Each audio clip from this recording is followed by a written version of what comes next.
करती हैं। हिंदी आरोह कक्षा 11 दूसरा पाठ। मीराबाई सन 1498 में मारवाड़ रियासत के कुकड़ी गांव में इनका जन्म हुआ था। मीरा पदावली नरसिंहजीरो मायरो इनकी प्रमुख रचनाएं हैं। हिंदी साहित्य की सेवा करते हुए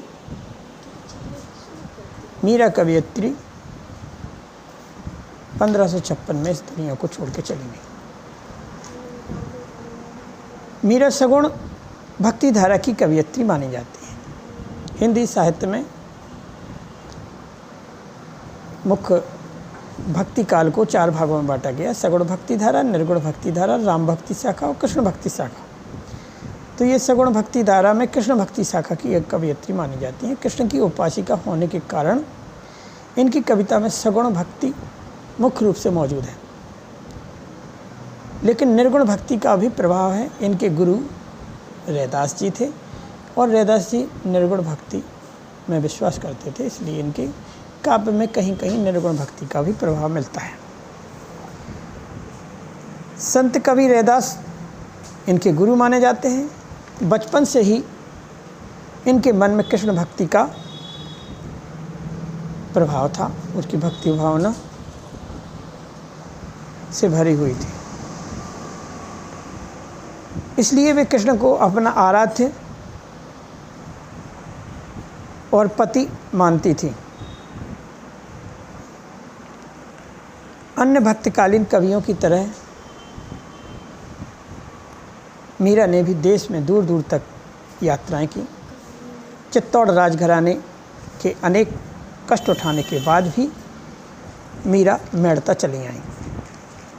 इन्होंने कृष्ण की भूमि वृंदावन में की यात्रा की।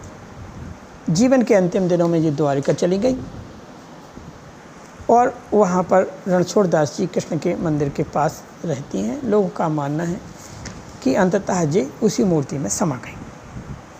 इन्होंने लोकलाज और कुल मर्यादा के नाम पर जो लगाए गए सामाजिक और वैचारिक बंधन थे उनका विरोध किया, ईश्वर को अपनाया, पर्दा प्रथा का भी पालन नहीं किया, मंदिर में सार्वजनिक रूप से नाचने गाने इन्हें कोई हिचक नहीं थी।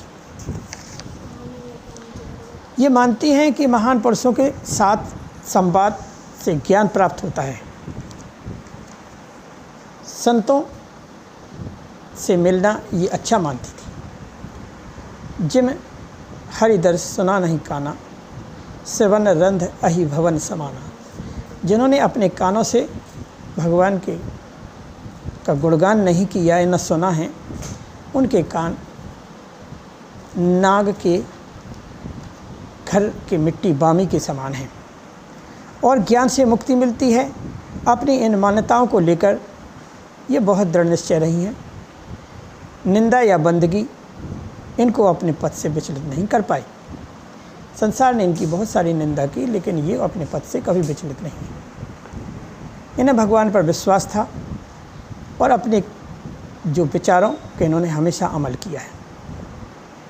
इस अर्थ में उस युग में जहाँ रूढ़ियों और से ग्रस्त समाज का दबदबा था, कोई भी महिला घर से बाहर नहीं निकल सकती थी, पर्दा प्रथा जोर से थी और राजघराने में जन्म लेने के बाद भी ये धार्मिक कार्यों में हमेशा आगे लगी रहीं।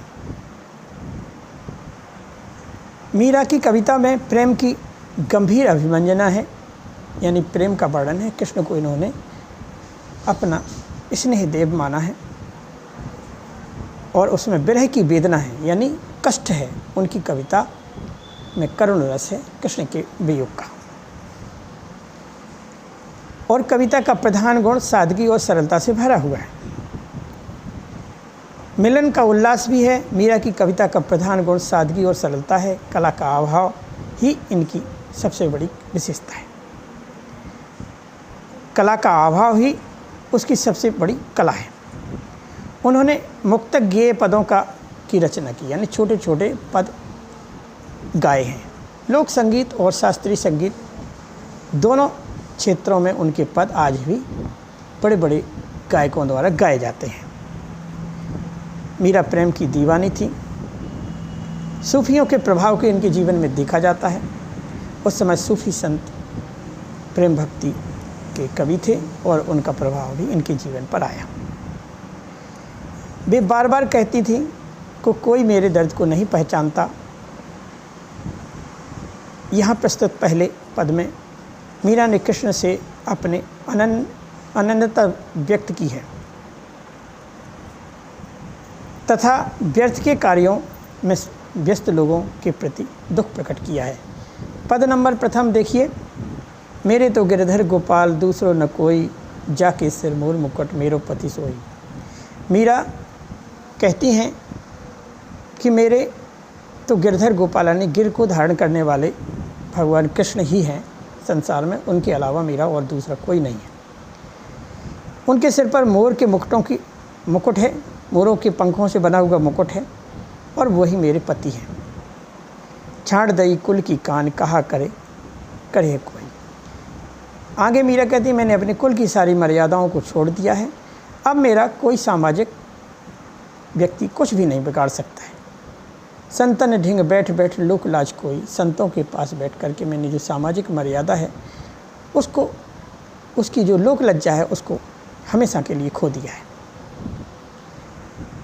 असुवन जल सींच सींच प्रेम बोल बोई, अब हमने एक प्रेम का पौधा तैयार कर दिया है और उसकी जो बेल है, लता है, वो धीरे धीरे बढ़ रही है।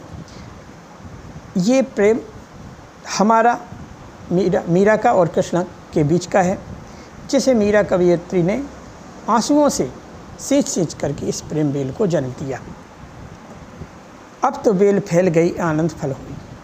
मीरा कवयित्री ने अपने जीवन भर कृष्ण भक्ति के पदों को गाया, तो उनका जो प्रेम कृष्ण के प्रति है उसकी जो बेल है अब चारों तरफ फैल गई है। अब उसका बहुत ही प्रसार हो गया है। अब उसमें आनंद के फल लगेंगे, क्योंकि भक्ति जब अपनी पराकाष्ठा पर पहुंच जाती है तो व्यक्ति उसे आनंद प्राप्त होता है, जीवन में विश्रांति प्राप्त होती है। दूध की मथनियाँ बड़े प्रेम से बिलोई, दधी मथी घृति काढ़ लियो डाल दई छोई। आगे कवयित्री मीरा कहते हैं कि जैसे दूध में मथानी चला करके उससे दही से मक्खन यानी अर्थात घी निकाल लिया जाता है, ऐसे ही हमने भक्ति के पद गा करके भगवान के स्नेह, भगवान के स्वरूप को पहचान लिया है, भगवान के अस्तित्व को जान लिया है और अब हमें और संसार के कुछ जानने की ज़रूरत नहीं है। दधी मथ घृत काढ़ लियो, दही को मथ करके हमने घृत अर्थात ज्ञान प्राप्त कर लिया है। जैसे सबसे पहले किसी पाठ को दिमाग में पढ़ा जाता है, पहुंचाया जाता है, फिर उसको सोचा जाता है, दिमाग से मंथन किया जाता है, इसके बाद उससे हमें ज्ञान प्राप्त होता है। ऐसे ही दूध में थोड़ी सी खटाई दही की डाल करके उसको दही बनाया जाता है और दही को मथ करके उससे ज्ञान प्राप्त किया जाता है। ज्ञान अर्थात घी, तो वो मीरा कवयित्री ने प्राप्त कर लिया है। अब छाछ अर्थात केवल मट्ठा जैसा पदार्थ बचा है, जिसकी उन्हें कोई आवश्यकता नहीं है। भगत देख राजी भई हुई, जगत देख रोई। आगे मीरा कवि कहते हैं कि हम भक्ति देखकर हमारा मन प्रसन्न हुआ, लेकिन संसार के कार्यों को देखकर माया मोह कपट छल छद इत्यादि को देख करके मुझे रोना आ गया। तासी मीरा लाल गिरधर तारो और मोही। आगे मीरा कवयित्री भगवान कृष्ण गिरधर से प्रार्थना करती हैं कि हे मीरा के स्वामी, गिरि को धारण करने वाले भगवान कृष्ण, अब मेरा उद्धार करो, अब मुझे अपने आप अपने पास बुला लो। इस तरह से पहला पद पूरा होता है। दूसरा पद है, पग घुंघरू बांध मीरा नाची, मैं तो मेरे नारायण सो आपह हो गई साची। आगे मीरा कहती हैं कि मैं अपने पैरों में घुंघरू बांध करके भगवान के भजन को मंदिरों में गाकर नाच रही हूँ। इससे सांसारिक लोग मेरी निंदा करते हैं, उनकी मुझे कुछ भी परवाह नहीं है, क्योंकि मैं अब अपने नारायण भगवान कृष्ण की दासी हो गई हूँ, आपह हो गई साची, मैं अब उनकी हो चुकी हूँ। ये बात सच है। लोग कहें मीरा भई बावरी, न्यात कहे कुल न्यासी। ऐसे स्वरूप को देखकर सांसारिक लोग कहते हैं कि मीरा तो पागल हो गई है, और जो सब पारिवारिक व्यक्ति हैं वो कहते हैं ये तो कुल का नाश करने वाली है, इसको कुल को बर्बाद कर दिया है, कुल की लोक लाज मर्यादा को खो दिया है। विष का प्याला राणा भेजा, पीवत मीरा हंसी। मीरा को राणा ने विष से भरा प्याला भेजा था कि ये लोक लाज मर्यादा को खो रही है, तो इसका जीवन ही समाप्त क्यों ना कर दिया जाए। मीरा ने भगवान कृष्ण का नाम लेकर हंसते हंसते विष का प्याला पी लिया, जिसने मीरा का कुछ नहीं बिगाड़ पाया। मीरा के प्रभु गिरधर नागर सहज मिले अविनाशी। मीरा कवियत्री कहते हैं कि हमारे गिरी को धारण करने वाले भगवान कृष्ण के अलावा मेरा और कोई नहीं है, और वो मुझे बड़ी सहजता से प्राप्त हो गए। वे अविनाशी हैं, अर्थात कभी नष्ट नहीं होते हैं। इस तरह से आपका ये मीरा प्रेम पदावली जो पूरी तरह से कृष्ण भक्ति से समर्पित है, और मीरा पूरी तरह से कृष्ण की आराध्या हैं, और उनकी भक्ति में वो हमेशा लीन रही। इस तरह से इस पाठ का अंत होता है। जय हिंद, जय भारत।